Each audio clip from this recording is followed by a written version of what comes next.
Emmanuel Swedenborg.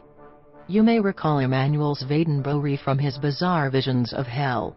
Yet he didn't receive knowledge only of the underworld.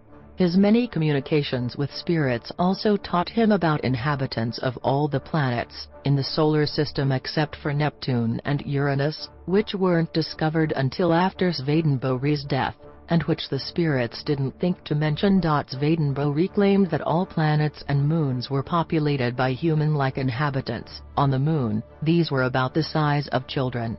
He compared their voices to thunder, made so loud because of the immense lungs needed to suck enough air out of the moon's thin atmosphere.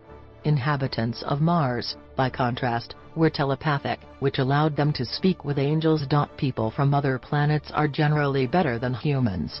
Those on Saturn are upright and modest, while also being much closer to God. Jupiter's people live in isolated family units where their main concern is the education of their children.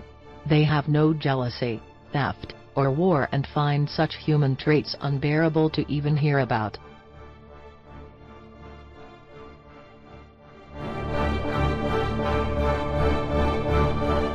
Camille Flammarion's alien afterlife. French astronomer Camille Flammarion supported Percival Lowell's theories about canals on Mars.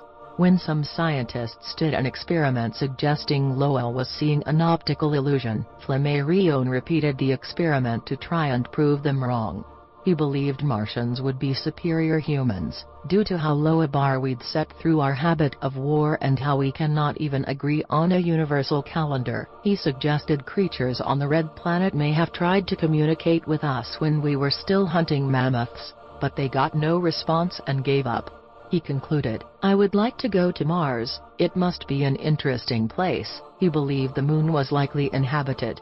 He speculated about aliens in light of Darwin's groundbreaking theories and came up with the idea of a race of sentient plants that combined digestion and respiration into one process. A mystic, he believed that after death, the soul would travel from one planet to another in pursuit of perfection.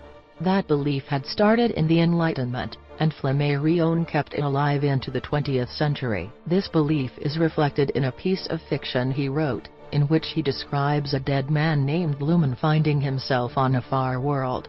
Lumen arrives at a mountain, covered with palaces woven from trees, from which he can see the sun and planets as distant stars.